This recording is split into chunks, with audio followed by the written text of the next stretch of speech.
அனைத்து நல்லுள்ளங்களுக்கும் வணக்கம். நான் ஆர்கே பேசுகிறேன். வீக் மாசமோட நெக்ஸ்ட் சேனல் வழக்கமாக உலக செய்திகள், அதை தாண்டி பல சிறப்பு செய்திகள். நமது பயணம் நேராக துருக்கி இஸ்ரேல் கிட்டேருந்து துணைக்கலாம். துருக்கி இஸ்ரேல் சிரியா அந்த பேச்சுவார்த்தை கொஞ்சம் ஆரம்பித்தாங்க. அது வெதர் பாசிட்டிவாக அமைஞ்சிருக்கா நெகட்டிவாக அமைஞ்சிருக்கான்னு முடிச்சுட்டு அப்படியே அங்கேருந்து பக்கத்தில் இஸ்ரேலுடைய செய்தியை பார்த்துட்டு அதுக்கப்புறம் பொருளாதார தடைகள் கொஞ்சம் ட்ரம்ப் அப்படியே இறங்கி வந்திருக்கிறார். அதுக்கப்புறம் ரஷ்யாவுடைய செய்திகள். இன்றைக்கி சண்டேன்றதுனால ரொம்ப ஷார்ட்டாக முடிச்சிடலாம். ஸோ வீடியோக்குள்ள பொறுத்த மாதிரி நீங்கள் நம்ம சேனல் சப்ஸ்கிரைப் பண்ணலாம். சப்ஸ்கிரைப் பண்ணிவிட்டு மறக்காம பெல் பட்டனை கிளிக் பண்ணி ஆல் ஆப்ஷன்ஸ் கொடுங்க. வீடியோ கொடுக்கலாம்.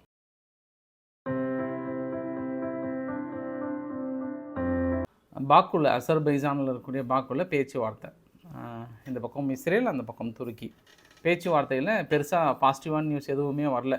சும்மா ஆரம்ப கட்டத்தில் டீயை குடிச்சிட்டு வாங்க நல்லா இருக்கீங்களா, எப்படி இருக்கீங்க, என்ன சமாச்சாரம், என்ன ஏதுன்னு கேட்டுட்டு அதுக்கப்புறம் எதுவும் பாசிட்டிவான மூவ் எதுவுமே இல்லை. ஏன்னா இங்கே ஈரான் அமெரிக்கா பேச்சுவார்த்தை அளவுக்கு அங்கே ஒற்றர்கள் அங்கே வேலை செய்யலை. இன்னும் ஒற்றர்கள் வேலை செஞ்சுனா கூட மறு வச்சுட்டு தான் இப்போ உட்காந்துருந்தா தகவல் வெளியே வந்திருக்கும். பட் இப்போது நிலைமைக்கு என்ன சொல்லிட்டாங்கன்னா ரொம்ப அடுத்த ஸ்டெப்புக்கு மூவ் ஆகலை, கொஞ்சம் ஃபெயிலியர் ஆகிருக்கு. மேபி அமெரிக்கா உள்ள இன்டர்ஃபியர் ஆகிட்டு அவங்க ஏதாவது இதை பேச்சுவார்த்தை நடத்தினால தான் அடுத்த ஸ்டெப்புக்கு போகும் போல். ஆரம்பத்தில் ரெண்டு பேரும் முறைக்கிட்டு இந்த பக்கம் இவங்க எந்த பக்கமோ அவங்க அந்த பக்கம் போயிட்டாங்க. கொஞ்சம் நெகட்டிவ் தான்ற மாதிரி சொன்னாங்க. பக்கத்தில் இருக்கக்கூடிய வீடியோ பதிவும் பாருங்கள். இந்த வீடியோ பதிவு என்ன வருதுன்னா, இந்த பேச்சுவார்த்தை ஃபெயிலியர் ஆனதுக்கப்புறம் டமாஸ்கஸ் வந்து கேட்டுக்கிட்டாங்க. அதாவது சிரியாவில் இருக்கக்கூடிய டமாஸ்கஸ் வந்து பெரிய அளவுக்கான எங்கள் ஆயுதம் ப்ரெசன்ஸ் வந்து எங்களுக்கு தேவை, அதாவது பதில் தாக்குதலுக்காக இல்லை பாதுகாப்புக்காக தேவைப்படுது. சிரியாவுக்கு ஒன்று அப்படின்னா நாங்கள் உயிரையும் கொடுக்க தயாராக இருப்போம் அப்படின்னு துருக்கி சொல்கிறாங்க. அதனால் துருக்கியினுடைய ஆயுதங்கள் சாரை சாரையாக மறுபடியும் இல்லை, ஏற்கனவே போனது ஒரு பக்கம் இருக்குது, மறுபடியும் அங்கே சிரியாவுக்குள்ளே போயிட்டுருக்கு. அதுக்கான வீடியோ பதிவுகள் தான் இது. ஸோ பார்க்கலாம் என்ன நிகழ்வு நடக்க போகிறது என்று. துருக்கி இந்த தடவை தயாராக இருக்கிறாங்க. அமெரிக்கா உள்ளே வந்து பேச்சுவார்த்தை நடத்தினா தான் அது கரெக்டாக ஹோல்ட் ஆகும். மற்றபடி இவங்க டைரெக்டாக இவங்க ரெண்டு பேரும் பேசிக்கிட்டாங்கன்னா அது ஃபெயிலர் தான். அதனால தான் ஈரான் வந்து இன்டைரக்ட் ஸ்பீச் நடத்தணுன்றதுக்கான காரணம் அதுதான் போல். ஏன்னா அமெரிக்காவும் ஈரானும் நேருக்கு நேராக பேசிக்கிட்டால் அது ஃபெயிலியர் ஆகிடும். இடையில் ஒரு ஆள் இருந்தால் கொஞ்சம் சமாதானப்படுத்துவாங்க. கவலைப்பட, கொஞ்சம் பொறுமையாக இருப்பா, ஏன் டென்ஷன் ஆகிற, அந்த மாதிரிலாம் வந்து சொல்லி கொஞ்சம் சமாதானப்படுத்துவாங்கன்றதுக்காக ஓமன் வந்து இடையில் ரோல் ப்ளே பண்ணுறாங்க. சரி, நேற்று அதிகாலை என்ன நடந்தது? நேற்று அதிகாலைனா இன்று அதிகாலைன்னு எடுத்துக்கோங்க. காசாவுக்குள்ளார அல் ஹகீல் ஹாஸ்பிட்டல்னு சொல்லுவாங்க. இந்த அல் ஹகீல் ஹாஸ்பிட்டல் நம்ம 2023 கேள்விப்பட்டிருக்கோம். பெரிய அளவுக்கு ஒரு தடவை தாக்கல் நடத்தப்பட்டு ஒரு 150 பேர் மேலே இறந்து போயிருந்தாங்க அந்த மருத்துவமனை போன வருஷம். அது பெரிய ஒரு விவாத பொருளாக இருந்தது. இஸ்ரேல் தாக்கல் நடத்தலைன்னாங்க, அதுக்கப்புறம் வீடியோ வெளியிட்டாங்க. அதுக்கப்புறம் ஹமாஸ் தரப்புடைய ராக்கெட்டே ஒரு சிலர் ஃபெயிலியர் ஆகிட்டாங்க, விழுந்திருக்குன்ற மாதிரிலாம் அது ரொம்ப விவாதமானது. அதுக்கப்புறம் சர்வதேச விசாரணைக்கெலாம் உத்தரவிட்டாங்க. அதுக்கப்புறம் அது கிடப்பில் போட்டாங்க. அதே மருத்துவமனையில் இன்று இஸ்ரேல் பெரிய தாக்குதலை நிகழ்த்தியிருந்தாங்க. இன்னும் எவ்வளோ பேர் இருந்தாங்கன்ற லிஸ்ட் எதுவும் வரல, இதுக்கப்புறம் தான் வரும்னு நினைக்கிறேன். சரி, இஸ்ரேலினுடைய டிஃபென்ஸ் ஃபோர்ஸ் ஐடிஎஃப் ஃபோர்ஸ் வந்து எதுக்காக அந்த தாக்கல் நடத்துனாங்கன்னு அவங்க என்ன சொல்கிறாங்கன்னா, இந்த வரைபடம் இருக்குது இல்லையா, இது வந்து டெரர்னுடைய இன்ஃப்ராஸ்ட்ரக்சர் அங்கே இருக்குது. மருத்துவமனையை ஒட்டி இந்த பக்கம் ஹாஸ்பிட்டல் இருக்குது. ஹாஸ்பிட்டலினுடைய அந்த கேம்பஸ் பக்கத்திலேயே பெரிய அளவுக்கு இருக்காங்க. நாங்கள் வார்னிங் கொடுத்தோம். வார்னிங் கொடுத்ததுக்கப்புறம் அங்கே இருக்கக்கூடிய சிவிலியன்ஸ் எல்லாம் வெளியேற்றினதுக்கப்புறம் தான் அந்த தாக்கல் நடத்தணும். இது காம்பவுண்ட் ஹாஸ்பிட்டலோட காம்பவுண்ட் ஒட்டியே இருக்குன்ற மாதிரி ஒரு தகவலை கொடுத்துருக்காங்க. அது இல்லாமல் இன்னொரு தாக்குதலில் பாலஸ்தீனத்தினுடைய ஃபாதர் அப்படின்னு சொல்லுவாங்க, அபு இப்ராஹிம் மஹாதியோட ஒட்டுமொத்த ஃபேமிலி குரூப்ஸ், தம்பி ஒய்ஃப் மாதிரி மொத்தம் ஜாயின்ட் ஃபேமிலி போல் அவங்களும் இருந்து போயிருக்காங்க. நேற்று வந்து கான்யூனிஸ் பகுதியில் இருக்கக்கூடிய ஒரு மிகப்பெரிய ஒரு ஜாயின்ட் ஃபேமிலி. அவங்க காசாவில் ஒரு மிகப்பெரிய ஒரு பொலிட்டிக்கல் விங்கில் இருந்த நபர் இன்றைக்கி 2வது நபராக சொல்லப்படுகிறது. ஸோ அடுத்தடுத்து தொடர்ந்து காசாவில் தாக்குதல் அதிகமாகிட்டே இருக்காங்க. கிரவுண்ட் ஆப்ரேஷன் அதிகமாகிட்டே இருக்குது. இஸ்ரேல் தரப்பில் அந்த அளவுக்கான நெருக்கடிகளை கொடுத்துட்டே தான் இருக்காங்க. தாக்குதலும் அதிகமாகிட்டு தாங்க இருக்குது. ஸோ மருத்துவமனை மீது நடத்தப்பட்ட தாக்குதலோட விவரங்கள் முழுமையாக கிடைச்சதுக்கப்புறம் உங்களுக்கு இரவு பதிவில் நான் சொல்கிறேன். நான் கிரீஸில் ஒரு 4 நாடுகள் வந்து போர் பயிற்சிகளை மேற்கொண்டிருந்தாங்க ஒரு 4-5 நாளாக, ஆல்மோஸ்ட் ஒரு வாரமே. அந்த முக்கிய நட்பு நாடுகள் யார் யார் அப்படின்னா UAE, Qatar, America, Israel, France. இந்த நட்பு நாடுகள் 5 பேரும் வந்து மிகப்பெரிய அளவுக்கான போர் பயிற்சிகளும் போர் ஒத்திகைகளும் பயணமாக பண்ணாங்க. அதுக்கப்புறம் அவங்கவுங்க இன்றைக்கி எல்லாம் பயிற்சிகளை முடிச்சுட்டு கிளம்ப ஆரம்பிச்சிட்டாங்க. அதுக்கான புகைப்படங்களும் வரைபடங்களும் தான் நீங்கள் பார்க்குறீங்க. யார் யார் நட்பு நாடுகள் மறுபடியும் உங்ககிட்ட ரிமைண்டர் பண்ணுறேன், ஏன்னா ஸ்கெட்ச் இருந்து அண்டர்லைன் பண்ணிக்கோங்க. யுஏஇ, கத்தார், முக்கியமாக ஃப்ரான்ஸுங்க. ஃப்ரான்ஸ் அவங்க தான் ரொம்ப 2-3 நாளாக இஸ்ரேலுக்கு கடும் கண்டனமும், சாதாரண கண்டனம் இல்லை, கடும் கண்டனமும், பெரிய அளவுக்கான எதிர்ப்புமே தெரிவித்தாங்கல்ல ஃப்ரான்ஸ். அவங்கள தான் நான் சொல்கிறேன். நான் ஃப்ரான் இல்லை, சண்டே அதுவுமா பாருங்கள் ஃப்ரானுன்னு வருது, அது வந்து ஃப்ரான்ஸ். என்ன ஞாயிற்றுக்கிழமைனாவே அப்படி தான் வரும் போல் வாயிலிருந்து. சரி, என்ன பண்ணுறது. அடுத்த செய்தி என்னென்னா, ட்ரம்ப் வந்து வேறு வழியே இல்லாமல் ரொம்ப நாள் கொஞ்சம் சீனை போட்டார். அப்படி இப்படின்னு வரிகளை உயர்த்தினார், 90 நாளைக்கு நிறுத்தினார். கொஞ்சம் சீனாவுக்கு மட்டும் டெய்லியும் வரி ஏற்றினார். பட் அவங்கக்கிட்ட சொல்லிட்டாங்க, தலைவரே நம்ம உள்ளூரில் வாங்குகிற அனைத்து electronic product, phone, computer, semiconductor chip எதெல்லாம் பயன்படுத்துகிறோமோ எல்லாமே நம்ம ஆளுங்க தான் அதிகமாக கொடுத்து வாங்குற மாதிரி இருக்குது. அது இல்லாமல் இந்த வரி போடுறதுனால சீனாவுக்கு லாஸ் இல்லை தலைவரே, அவங்க 600 பில்லியனுக்கு மேலே சம்பாதிக்கிற மாதிரி தெரியுது, பார்த்து கொஞ்சம் சூதானமாக இருங்க அப்படின்னு சொன்னோடனே 450 பாருங்கள், 145% வரியிலிருந்து கடகடகடன்னு இறக்கி வந்து 10% சொல்கிறாங்க. இப்போ அந்த 10% கூட ஒரு சில பொருட்களுக்கு வந்து பார்க்கலாம் பழைய வரியை கூட விட்டுறலான்ற மாதிரி சொல்கிறாங்க. 145 எங்கே, 10% எங்கே, பழைய வரி கூட இல்லை. இதுக்கு முன்னாடி வரியே இது 15-25% சொன்னாங்க. இது உங்களுக்கு தேவையான்ற மாதிரி இன்னொரு கேள்வியை கேட்டுக்கலாம். ஏன்னா நீங்கள் தான் சார் வசனம் விட்டீங்க, நீங்கள் தான் சார் பெரிய அளவுக்கு யார் எப்போ சிஜேபிங்க என்ன பண்ணுறாரு, அண்ணங்க வெயிட் பண்ணுறாரு, ஃபோன் பண்ணுங்கள், சீக்கிரம் ஃபோன் பண்ண சொல்லுங்கன்னு சொன்னது நீங்கள் தான், எல்லாமே இருந்தீங்க. அப்போ சீனா என்ன சொன்னாங்கன்னா, நாங்கள் ஃபோன்லாம் பண்ண மாட்டோம், நாங்கள் பதிலுக்கு வரி போட்டிருக்கோம், வரி போட்டது நீங்கள் தான், வரி இறக்க வேண்டியது நீங்கள் தான்ட்டாங்க. இதுக்கப்புறம் அமெரிக்கா 10% வரியை குறைச்சதுனால நாளைக்கு சீனாவும் குறைப்பதற்கான வாய்ப்புகள் நிறையா இருக்குது. நாளைக்கு ஷேர் மார்க்கெட் கொஞ்சம் ஜெகஜோதியாக இருக்கும், கொஞ்சம் பாசிட்டிவாக இருக்கும்னு தான் தோணுது. ஏன்னா இவங்க அமெரிக்கா சீனாவுக்கு 10% குறைச்சிட்டாங்க. இன்னொன்று அந்த பக்கம் இருக்குது. ஒரே ஒரு ட்ராபேக் இதில் வருது என்னென்னா, இப்போ பைடன் நிர்வாகம் வந்து தடை போட்டிருந்தாங்கல்ல ரஷ்யாவுக்கு, அந்த தடையை அடுத்த 1 வருஷத்துக்கு எக்ஸ்டெண்ட் பண்ணியிருக்கிறாரு ட்ரம்ப் அவர்கள். ஏன்னா தொடர்ந்து நம்ம பேச்சு கேட்கலன்றதுக்காக எக்ஸ்டெண்ட் பண்ணியிருக்கிறாரு. பட் ஆனால் இந்த நியூஸ் வந்து கொஞ்சம் பாசிட்டிவான அப்ரோச் தான். அந்த பெரும்பாலும் அந்த எலக்ட்ரானிக் பொருட்களுக்கான வரியை குறைச்சிருக்கிறார் இல்லையா, அதனால் நாளைக்கு ஷேர் மார்க்கெட் பாசிட்டிவாக இருக்குங்க, நல்ல பாசிட்டிவாக இருக்கும். அந்த விழுந்த அடிகளை மறுபடியும் கொஞ்சம் உயர்த்தல ஆரம்பிக்கும், அதில் எந்த மாற்று கருத்தும் இல்லைன்னு நான் நினைக்கிறேன் நான். ஸோ இது எனக்குள்ள ஒரு ட்விஸ்ட்டாக வச்சுக்கிறேன். நாளைக்கு என்ன நடக்குதுன்னு பார்க்கலாம். நம்ம முன்கூட்டியே சொல்லியிருக்கேன், பட் என்ன நடக்குதுன்னு நம்ம சர்ப்ரைஸாக பார்த்துடலாம். அதை தாண்டி ஏன் அமெரிக்கா இந்த மாதிரி எடுத்தாங்கன்னா, இந்த ஒரு சார்ட்டு பார்க்குறீங்க இல்லையா, இந்த வரைபடத்தில் அமெரிக்கா எவ்வளோ வாங்குறாங்க, சீனா மற்ற நாடுகளுக்கு எவ்வளோ ஏற்றுமதி பண்ணுறாங்கன்றதையும் போட்டிருக்காங்க. அதாவது கன்சியூமர் எலக்ட்ரானிக்ஸ் இருக்குது இல்லையா, ஃபஸ்ட்டு அதை வந்து சீனாக்கிட்டேருந்து 22% அமெரிக்கா இறக்குமதி பண்ணுறாங்க 96 பில்லியனுக்கு. ஆனால் மற்ற அமெரிக்கா இல்லாமல் மற்ற நாடுகளுக்கு 339 பில்லியன் ஏற்றுமதி பண்ணுறாங்க. அப்போ இதில் என்ன ஆகும்னா, மற்ற நாடுகளுக்கு ஏற்றுமதி பண்ணி அதிலிருந்து வாங்க வேண்டிய சூழ்நிலை வந்தால் அதுவும் சீனாவுக்கு தான் லாபம். தலைவரே சுற்றி வலித்து அவங்களுக்கு லாபம் வருது, நம்மளே நேராக பார்த்துக்கலாமேன்னு முடிவு எடுத்துட்டாங்க. இப்போ ரஷ்யா எப்படி லாபம் அடிக்கிறாங்க அது மாதிரின்னு வச்சுக்கோங்களேன். அடுத்து ஹோம் அப்ளையன்ஸ் வந்து சீனாக்கிட்டேருந்து 19% இறக்குமதி பண்ணுறாங்க, 24 பில்லியன். மற்ற நாடுகளுக்கு அமெரிக்கா இல்லாமல் மற்ற நாடுகளுக்கு 100 பில்லியன் பண்ணுறாங்க. டெக்ஸ்டைல் அண்ட் கிளாத்து 17% சீனாக்கிட்ட அமெரிக்கா இறக்குமதி பண்ணுறாங்க.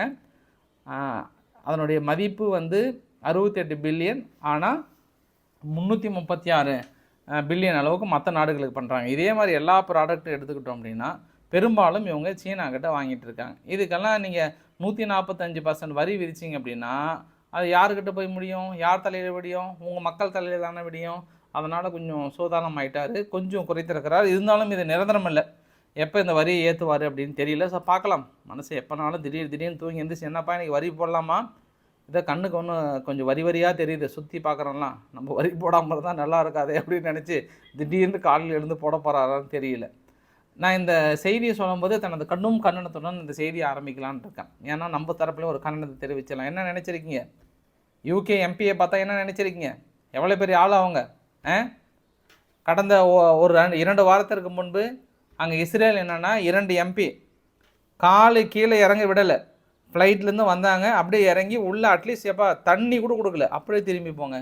நீங்கள் எம்பியாக இருந்தாங்கன்னா யாராக இருந்தாங்கன்னு நீங்கள் இஸ்ரேலை பற்றி தப்பாக பேசிட்டீங்க, அதனால் அப்படியே திரும்பி போங்கன்னாங்க. அதுக்கு யூகே வந்து தனது கடும் கண்டனத்தை தெரிவித்தாங்க. சரி, பயங்கரமான கண்டனம், அது வந்து இஸ்ரேல் ஏதாவது பண்ணிடுவாங்க அப்படின்னு நினச்சொல்லையா இன்றைக்கி பெய்ஜிங் அதே மாதிரி பண்ணிட்டாங்க. பெய்ஜிங்கில் என்ன பண்ணிட்டாங்க, நீங்கள் பார்க்குறீங்களா இந்த அம்மா ஒரு ஆப்பிள் ஃபோனை வச்சுட்டு சும்மா ஸ்டைலாக சிரிச்சிட்ருக்காங்களே, இந்த அம்மா என்ன பண்ணாங்க, நேராக பெய்ஜிங்கில் போயிட்டு இறங்கினது.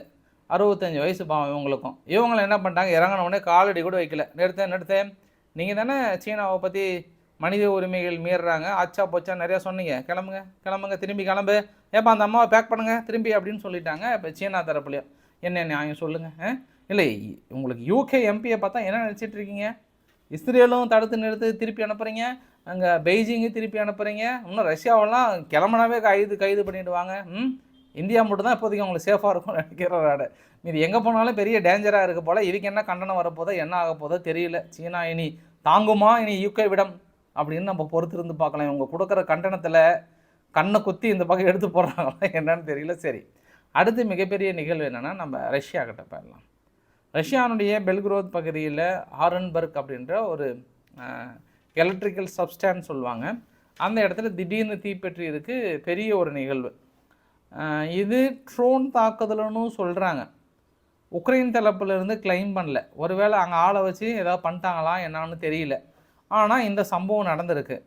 இந்த தடவை என்ன பண்ணிட்டாங்க ரஷ்யா, இதுக்கு வந்து பதிலடியாக நம்ம எதுக்கு உக்ரைன் தான் அவங்க தான் இவங்க தான் சொல்லி நம்ம ஒன்றும் அடைய போகிறதில்லன்னு சொல்லிட்டு சமி ரீஜனில் ஒரு பெரிய தாக்குதல் நிகழ்த்திட்டாங்க. பெரிய ஒரு தாக்குதல், ஒரு வேர் ஹவுஸ் மாதிரி இருந்திருக்கு. அந்த வேர் ஹவுஸும் ரொம்ப காலி. ஃபஸ்ட்டு என்ன பண்ணிட்டாங்க, ஒரு தாக்கல் நடத்திட்டு மக்கள் ரெஸ்கியூ போகும்போது மறுபடியும் இன்னொரு தாக்கல் நடத்தியிருக்காங்க. அப்போ நிறைய பேர் வந்து படுகாயம் அடைஞ்சதாக வந்து சொல்கிறாங்க. ஸோ பதிலுக்கு அந்த தாக்கல் நிகழ்த்தப்பட்டிருக்கிறது. ரஷ்யா வந்து உக்ரைனுடைய காம்ப்ரமைஸை ரிஜெக்ட் பண்ணிட்டாங்க. ஏன்னா உக்ரைன் என்ன கேட்குறாங்க, எங்களுக்கு அந்த பிடிக்கப்பட்ட இடங்களை கொடுத்தே ஆகணும்னு கேட்குறாங்க. அவங்க முடியாதுன்னு சொல்லிட்டாங்க. அதனால் அதுக்கு வாய்ப்புகள் இல்லை அப்படின்னு சொல்லிட்டாங்க. அதனால் ரஷ்யா மீது அந்த பொருளாதார தடையை, பைடன் போட்ட பொருளாதார தடையை இன்னும் 1 இயர் வந்து எக்ஸ்டெண்ட் பண்ணி வச்சுருக்கிறாங்க. அது இல்லாமல் இன்னொரு விஷயம் என்ன அப்படின்னா, நிஜமாகவே ட்ரம்ப் அவர்களும் புட்டின் அவர்களும் போரை நிறுத்த தான் பேசியிருப்பாங்களோ அப்படின்னு எனக்குள்ளே ஒரு சந்தேகம் வந்துருச்சு. நான் இந்த சந்தேகத்தை உங்களுக்குள்ளேயும் ஒரு புயலை கிளப்பலான்னு இருக்கேன். ஏன் அப்படின்னா, அந்த வரைபடத்தை பாருங்கள். இந்த வரைபடம் 1/1/2025 11/4/2025 வரைக்கும் இருக்குங்க. இதில் இந்த ஃபஸ்ட்டு ட்ரம்ப் அவர்கள் பதவி ஏற்றுக்கிறாரு. இந்த நீல கலர் எல்லாமே வந்து ட்ரோன் தாக்குதல், இன்னொரு கலர் இருக்குல்ல அது வந்து மிசைல்ஸ் தாக்குதல். ட்ரம்ப் அவர்கள் பதவி ஏற்றுக்கிட்டதுக்கப்புறம் தாக்குதல் அதிகமாக இருக்குது. திடீர்னு ஒரு நாள் வந்து ஃபோன் பண்ணுறாரு, 15/2/2025 பிப்ரவரி மாதம் ட்ரம்ப் புட்டின்னு ஃபோன் பண்ணி பேசுகிறாங்க. அந்த ஃபோன் பண்ணி பேசினதுக்கப்புறம் சவுதி அரேபியாவிலும் போயிட்டு பேசுகிறாங்க. அதுக்கப்புறம் நடத்துகிற தாக்குதலை பாருங்கள். போர் நிறுத்த தாக்கல் ஆரம்பித்தாங்களா இல்லை போர் இன்னும் அதிகமாக தாக்கல் நடத்துறதுக்காக பேச்சுவார்த்தை நடத்தினாங்களான்ற சந்தேகம் வந்துடுச்சு. அடுத்தது 30 நாள் சீஸ்ஃபயர் கொண்டு வராங்க ஒரு 17/3/2025. அதுக்கப்புறம் நடத்துகிற தாக்குதலை பாருங்கள், இன்னுமே அந்த தாக்குதல் குறையவே இல்லை. அப்போ நம்ம பாசிட்டு சொன்னால் இவங்க ட்ரம்ப் அவர்கள்கிட்ட போர் நிறுத்துறதுக்கு பேச்சுவார்த்தை நடத்துகிறாங்களா இல்லை ஃபோன் பண்ணி ஏன்ப்பா நீங்கள் தாக்குதல் கம்மியாக இருக்குது இன்னும் நாலு சேர்த்தி நடத்துங்கன்னு சொல்கிறாங்களா? அந்த சந்தேகம் தான் வருது. ஒன்றும் புரியல அந்த இடத்துல. சரி, ஃபைனலாக வீடியோ நிறைய பகுதியில் 3 விஷயத்தை பார்த்துடலாம். ஒன்று, எமினி அவுதிகள் வழியாக இங்கே கீழே சாட்டை மட்டும் பாருங்கள், க்ரீன் கலர் ரெட் கலர் எல்லாமே தொடர்ந்து கப்பல்கள் போயிட்டு தான் இருக்குது. இது வரைக்கும் எந்த கப்பல்களும் தாக்கல் நடத்தலை. எமினி அவுதிகள் என்ன சொல்லிட்டாங்கன்னா, அமெரிக்கா இஸ்ரேல் லிங்க்டு இருக்கக்கூடிய கப்பலை மட்டும் தான் நாங்கள் தாக்கல் நடத்துவோம், மற்ற கப்பல்லாம் நாங்கள் தாக்கல் நடத்த மாட்டேன்ட்டாங்க. அதிகமான அளவுக்கு சீனானுடைய கப்பல் தான் போயிட்டுருக்கு, கொஞ்சம் ஐரோப்பா மற்ற நாடுகள் கப்பல் கூட விட்டாங்க. மெயினாக எங்களுக்கு அமெரிக்கா இஸ்ரேல் கப்பல் வந்தால் நாங்கள் தாக்கல் நடத்தணுன்றாங்க. ஸோ மற்றபடி சகஜமாக அந்த இடத்துல இப்போ ஓரளவுக்கு போயிட்டுருக்கு ரெட் சீ கடல் பகுதியில் எமினி அவதிகள் கீழே. இரண்டாவது பெரிய சம்பவம் என்னென்னா, சீனாவில் ஜின்பிங் அவர்கள் வந்து மிலிட்ரியில் அடுத்த கிரேட் இருக்கக்கூடிய தலைவர், 2nd ரேங்கிங் அஃபீஸரை இன்றைக்கி தூக்கிட்டாங்க. இன்றைக்கி நேர்த்தியாக தூக்கிட்டாங்க. சீனியர் கம்யூனிஸ்ட் பார்ட்டி வந்து என்ன சொல்கிறாங்கன்னா, நிறைய லஞ்சம், ஆன்டி கரப்ஷன், நிறைய பொம்மை துப்பாக்கியை வந்து நெஜ துப்பாக்கின்லாம் கொடுத்து வச்சுருக்கிறாராம். பொம்மை குண்டெல்லாம் வந்து நெஜ குண்டுன்னு கொடுத்து ஏமாற்றி ஏகப்பட்டமாக லஞ்சம் வாங்கியிருக்கிறாராம். அவங்க போர்னு வரும்போது என்ன பண்ணுவாங்க, பொம்மை துப்பாக்கியை தூக்கி போய் சுடுவாங்களா என்ன? அந்தளவுக்கு லஞ்சம் வாங்கி வச்சுருக்கிறாராம் ஃபுல்லாக. அதனால் தலைவர் கொஞ்சம் உஷாராயிட்டு நீக்கங்கள்னு இருக்காங்களாம். அது சீனா முழுவதும் ஒரு அதிர்வலை ஏற்படுத்தியிருக்குதுன்னு பத்திரிகைகள் சொல்கிறாங்க. அங்கே போய் சீனாக்காரங்கன்னு கேட்டால் எங்களுக்கு யாரை நீக்கினா எங்களுக்கு என்னங்க அதிர்வலை இருக்குது, சொல்கிற உங்களுக்கு தான் அதிர்வலையாக இருக்கும். எங்களுக்கு ஒரு அதிர்வலையில் நாங்களாம் ஜாலியாக அது இதுன்னு கிடைக்கிற பூச்சியை சுட்டு சாப்பிட்டு தாங்க இருக்கிறோம். பூச்சியை சுட்டு சாப்பிட்டு தான் இருக்குன்னு அவங்க கேட்டால் சொல்லுவாங்க. இருந்தாலும் நம்ம சொல்ல வேண்டியது கடமை இல்லையா? ஒரு அதிர்வலையை ஏற்படுத்தியது அப்படி சொன்னால் தான் ஒரு கரெக்டாக இருக்கும்னு நான் சொல்லிட்டேன். ரைட்டு. அடுத்து என்ன ஃபைனல் இந்த வீடியோட கிளைமேக்ஸில் ஜெர்மனி என்ன பண்ணுறாங்க, ஒரு 122 மக்களை செலக்டிவாக எடுக்கிறாங்க. அவங்களுக்கு மாசானா ஒரு 1200 யூரோ வந்து ஃப்ரீயாக கொடுக்குறாங்க. ரொம்ப note this point your honour. நான் ஜெர்மனி சொல்லிகிட்டு இருக்கேன், மனசுக்குள்ளே வேறு எங்கேயும் உங்களுக்கு வந்துடக்கூடாது. ட்ரம்ப் வந்து ஒரு 3 நாளைக்கு முன்பு அந்த கிரீன்லாந்து மக்களுக்கு மாதம் $10,000 கொடுக்குறேன்னு சொன்னார்ல, அந்த மாதிரி வந்து நினச்சிடாதீங்க. இப்போ மாதம் ஒரு 1200 யூரோ அளவுக்கு கொடுத்தாங்களாம். இந்த 3 வருஷம் தொடர்ந்து ட்ரையல் எடுத்தாங்களாம். 3 வருஷத்தில் 1200 வாங்கின மக்கள், இலவசமாக வாங்கின மக்கள் வேலையை விட்டு நிற்கலையாம், சோம்பேறியாகவும் இல்லையாம். அவங்க ரொம்ப ஜாலியாக வேலைக்கு போகிறாங்க, சோம்பேறித்தனமாகவும் இல்லை, ரொம்ப ஈஸியாக போயிட்டு தான் இருக்காங்களா. அதனால் அரசாங்கத்துக்கு வருமானம் தொடர்ந்து இன்னும் அதிகமாக தான் இருக்குன்றது ஒரு ஆய்வறிக்கை மேற்கொண்டு இதை நம்ம இன்னும் கொஞ்சம் எக்ஸ்டெண்ட் பண்ணலாம் அப்படின்னு சொல்கிறாங்க.